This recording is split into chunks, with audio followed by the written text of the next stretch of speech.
Alkisah, di sebuah istana terdapat seorang raja yang bernama Prabu Aryaseta yang memiliki putri bernama Putri Kemuning. Namun, Putri Kemuning memiliki penyakit bau badan yang tidak sedap.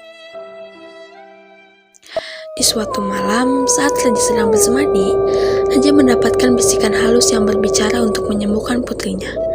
Ia harus mencari orang yang dapat menemukan daun sirna ganda di gua Gunung Dumadi, dengan syarat harus mengalahkan naga yang menjaga daun tersebut. Lalu, raja memerintahkan Patih mengadakan sayembara untuk mendapatkan orang yang mampu mengalahkan naga tersebut. Kemudian ada 7 orang pemuda yang bersedia untuk mengalahkan naga. Tetapi tidak ada satupun pemuda yang mampu mengalahkan si naga. Keesokan harinya, penduduk hanya bisa berharap adanya kabar baik yang akan datang. Jakabuduk datang menemui Prabu untuk meminta izin mengikuti sayembara. Awalnya, Prabu kaget dengan penampilan Jakabuduk yang dipenuhi borok yang menjijikan di sekujur tubuhnya. Setelah menimang-nimang, akhirnya Prabu mengizinkan Jakabuduk mengikuti sayembara. Jakabuduk pun tersenyum senang dan berterima kasih kepada Prabu. Terima kasih, Tuanku.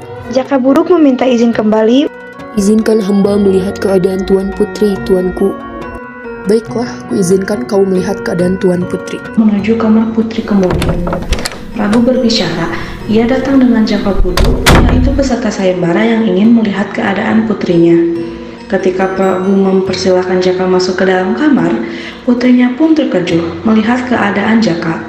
Ketika mereka mulai berbicara, batin putri berkata, "Mata itu, aku mengenal mata itu." Mereka melanjutkan pembicaraan mengenai penyakit mereka masing-masing. Kemudian, Jaka pamit untuk meninggalkan kamar putri. Awalnya putri berpikir tidak terima apabila Jaka mampu mendapatkan daunnya, maka ia akan menikah dengan seorang pria yang buduk. Namun, ia tidak bisa menolak perintah ayahnya. Jakabuduk pun pergi menuju gua. Ia memasuki gua itu dan melihat seekor naga sakti. Naga sakti itu langsung menyemburkan asapnya. Dengan cepat, Jakabuduk menyerang naga sakti menggunakan kerisnya. Pertarungan yang sangat panas di dalam gua hingga Jakabuduk pun kelelahan dan memilih keluar gua. Naga sakti itu memang sakti hingga sulit dikalahkan, pikir Jakabuduk. Sementara di kerajaan Ringin Anom terlihat Putri Kemuning yang sedang memikirkan sikap dan wajah Jakabuduk. Jujur saja, Putri Kemuning mulai menyukai Jakabuduk. Ia bergegas mengelilingi gua dan menemukan cara untuk mengalahkan naga sakti. Jakabuduk menggali lubang yang dalam yang tembus dengan buah. Ia pun meluncur ke dalam lubang galian itu dan jatuh tepat di atas kepala naga sakti yang sedang tertidur. Dengan cepat, Jakabuduk menancapkan kerisnya sebanyak 3 kali di tengkuk naga sakti. Tak jauh dari tempat naga sakti, Jakabuduk menemukan daun sirna ganda, lalu memetiknya bersama dengan perasaan senangnya yang akan menikah dengan Putri Kemuning. Lalu ia membersihkan tubuhnya ke sungai karena terkena darah naga sakti. Jakabuduk terkaget-kaget melihat boroknya hilang. Ternyata darah naga sakti adalah obat dirinya. Sementara di kerajaan istana Ringin Anom, suasana sedang murung. Jakabuduk tak datang juga. Ia adalah harapan dari kesembuhan Putri Kemuning. Jakabuduk pergi kembali ke istana, namun penampilan yang sangat berbeda. Sampai raja pun tak percaya bahwa ia adalah Jakabuduk. Jakabuduk, tidak mungkin. Kau tidak mungkin Jakabuduk. Jakabuduk memiliki borok di sekujur tubuhnya, sedangkan kau...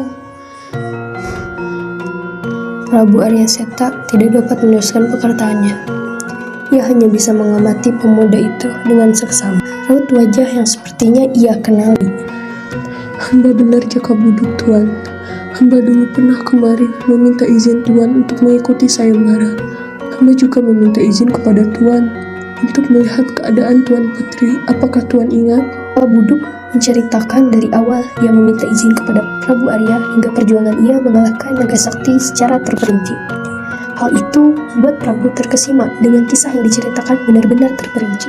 Lalu, Jakabuduk memberikan beberapa lembar daun.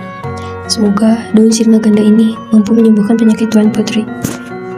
Prabu pun merasa bahagia. Ia pun menerima daun tersebut dan menjamu Jakabuduk sebagai tanda terima kasih. Jakabuduk pun menerima jamuan tersebut dengan meminta izin kepada Prabu untuk menemui sang putri.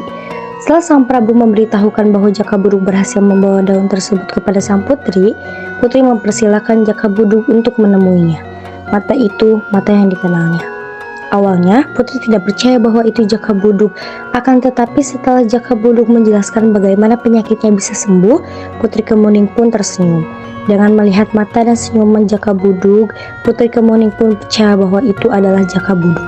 Daun itu pun dijadikan ramuan dan diminumnya selama seminggu. Setelah Putri Kemuning sembuh, Prabu pun menikahkan putri yang bernama lengkap Ayu Rara Kemuning itu dengan Jakabuduk. Prabu mengadakan pesta selama seminggu penuh. Kebahagiaan tak hanya dimiliki keluarga kerajaan, tetapi dimiliki juga oleh penduduk kerajaan Rengin Anom.